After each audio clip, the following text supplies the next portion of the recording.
Now it is my great joy to introduce Dr. Harris Kaplan. Dr. Harris Kaplan is a Canadian and is the former chairman and CEO of Eastgate Management Corporation, USA, a successful investment management company and advisor to public and private companies, primarily in the energy field. Dr. Kaplan is the Chief Executive Officer of Brahmanand Saraswati Foundation, an international foundation established by Maharishi Mahesh Yogi, whose mission is to establish and permanently fund large groups of Maharishi Vedic Pandits in India to create world peace through daily performances of the Vedic technologies of yoga and yajna. Dr. Kaplan was also appointed by Maharishi as the Chief Administrator for India of the global country of world peace. Dr. Kaplan and his wife, Arlene, spend 6 months each year in India reviewing firsthand the implementation of the Global Peace Initiative of the Maharishi Vedic Pandits. And we can say that Dr. Kaplan, under the blessings of Maharaj Adiraj Rajaram, is working towards the creation of a group of 16,000 yogic flying Vedic Pandits at the Brahmastan of India for permanent world peace and global invincibility and the preservation of total Vedic wisdom brought to light by Maharishi through all the ages to come. And I'd also like to mention that when Dr. Kaplan sold his company, his family company, then he gave basically all the funds to the support of the Maharishi Vedic Pandits. So he is one of the greatest philanthropists and greatest donors to support the Maharishi Vedic Pandits in history. Dr. Harris Kaplan. Jai Gurudev. Revered Shankaracharya, Swami Vasudevananda Saraswati Ji Maharaj, we're so thrilled and honored that you've been here every day for 3 days. What an enormous foundation for this conference, and it lives in all our hearts that you've so kindly taken this role, and we can't thank you enough. Thank you.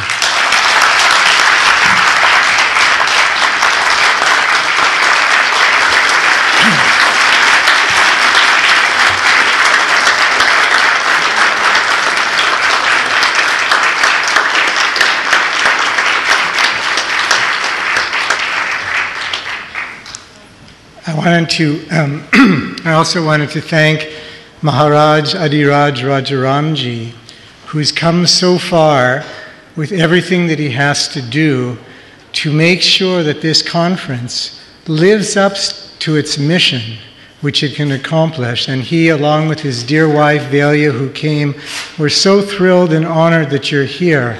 And Rajaramji, I thought that the keynote address that you gave at the beginning of the conference should become the keynote of every Vedic conference going forward. However, off the cuff, the description of Vedic science that you gave to the Minister of Science of India at the end, I thought was the only thing I've heard that's rivaled that.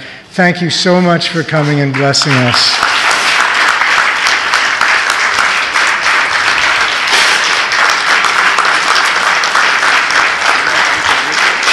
Thank you, David.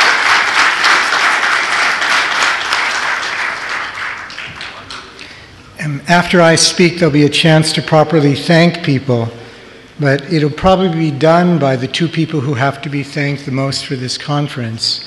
I don't myself understand all the hours and all the heart that went into creating this beautiful, beautiful platform for the future of India and what our very dear leaders have done. We owe the greatest debt of gratitude and appreciation to the Foundation for Vedic India, Swami Brahmadev. Thank you so much.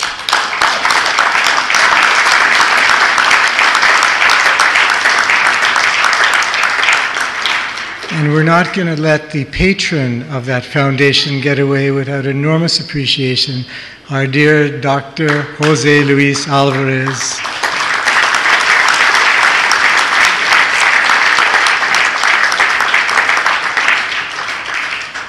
I had not met before this conference or seen the calm, sweet face of His Holiness, Swami Govind Dev Giriji.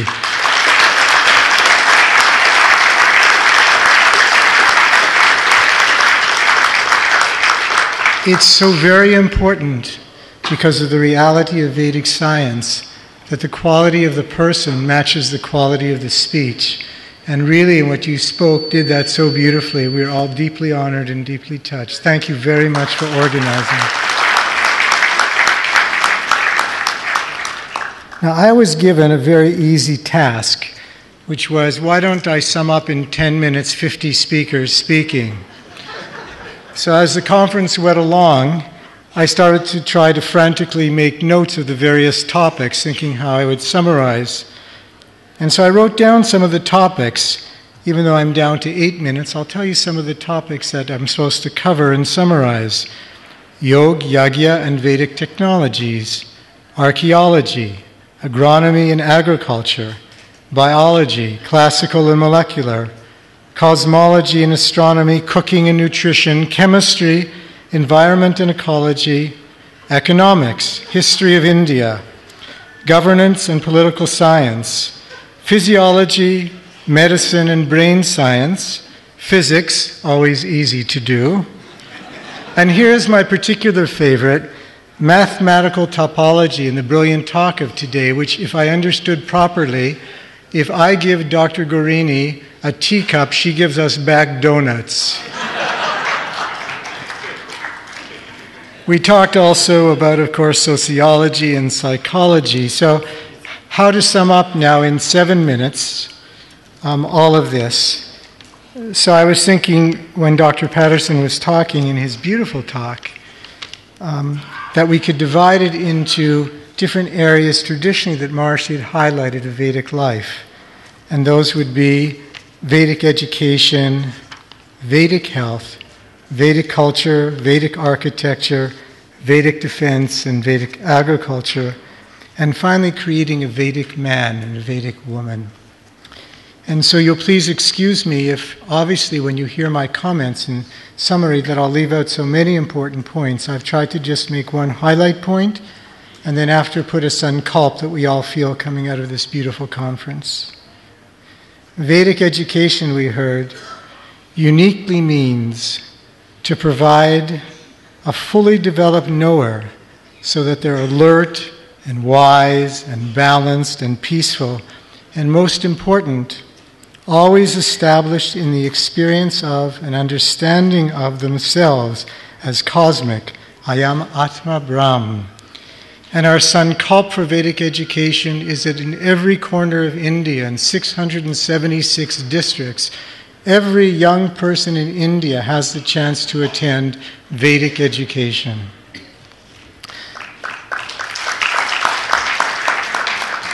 Our second area was Vedic health, Ayurveda, which is captured in the expression Ayurveda Amritanam, that Vedic health means that Ayu, life, should become Amritanam, which means immortality. Perfect health, a disease-free society is possible, and actually, as we heard in this conference, so much of it is already scientifically validated.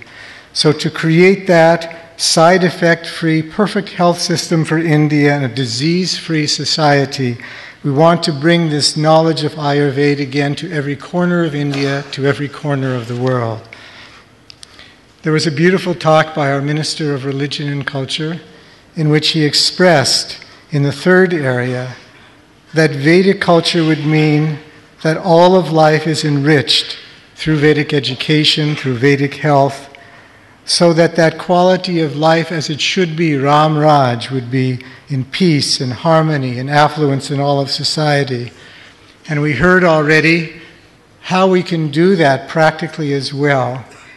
And that is, if we actually accomplish the goal, which we will, of creating the large groups of Maharshi Vedic Pandits, 296,000 Maharshi Vedic Pandits all throughout India, and then offering their blessings to the whole world, will create that fulfillment of the ministry of religion and culture. The fourth of the areas was the Ministry of Architecture, represented by our dear Dr. Eike Hartmann. And Dr. Hartmann, as he's been doing for all these years, gave us the feeling of what it would mean to have fortune-creating buildings and the understanding that the intelligence of nature itself is available to be accessed through the building systems, and that in that way we can align individual intelligence with cosmic intelligence. And he presented the most beautiful plan, detailed, systematic, and phased, for the transformation of India into Vedic India. And I think that those hours and days and months that Eike spent at Maharishi's feet is going to translate into really Vedic India on all levels.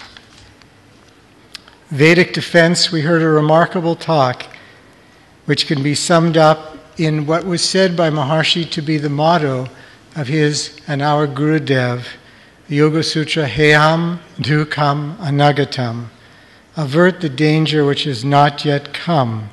Or put simply, the successful defense will always and only be in our individual lives, in our social lives, in our national lives, by preventing the birth of an enemy. We can create that kavach for India, we can have that shield by either creating now a prevention wing in the Indian armed forces or through our creation of large groups of Maharshi Vedic Pundits. We heard a sixth area beautifully described, and we're looking forward to the second half of the sixth area. We heard from Dr. Fagan a brilliant talk, and equally matched, no doubt, will be the insights and wisdom of Dr. John Conhouse, who has spent years with Maharshi working in this area. And they describe how it's both possible and necessary through Maharshi Vedic organic agriculture to harness the culturing intelligence of natural law for the welfare and health and vitality of the farmer, the farmers' families, and the villages, and all of India. That plan is in place, and we heard from Dr. Fagan a specific phased-in proposal to implement the first really large-scale Maharshi Vedic organic agricultural projects. In truth, when we talk about creating a Vedic society, most of us came to this passionate desire from the desire for ourselves to become enlightened. That what we wanted to do was to fulfill what we intuited but didn't have a means to have, which was to become ourselves Vedic. And the great promise of Vedic life is, of course, society, and of course through the understanding, Vasudev Kutumbakam, that I am that part of that whole. But it really began in the seed of our own desire for immortality. And we heard in this conference so clearly and most perfectly expressed, Rajaramji, in your incredible two expositions, that the understanding that we are cosmic and that we have that nature and that we can live that life as a practical reality every day is really our birthright. That we want to offer back to everybody in India. We want to offer that back to everyone in the world. We want to create that Ram, Raj, Dukkha Hunavyapa and offer that to Maharshi. I wanted to end my summary somehow in the silence of the Ved. And I thought that I would ask our dear Maharshi Vedic Pundits now to recite two very short expositions of total knowledge and sankalp of this conference to create again this re-established Vedic India. The Pundits now, with the blessings of Pandit Daveji in organizing, will recite this Bhadran Karne Bishrunuyama Deva, which means that what we wish for us all and we wish for everyone in India, that everything that we hear is auspicious, everything we see is auspicious, that we live a full life in vitality, and the level of the Devata is fully enlivened here on earth. And after they recite that, wishing for the peace and harmony and affluence of India, the pundits will recite this beautiful Shanti Path. So please, Abhi, Hamare Priya Maharshi Vedic Vinanam, chaliye.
Shah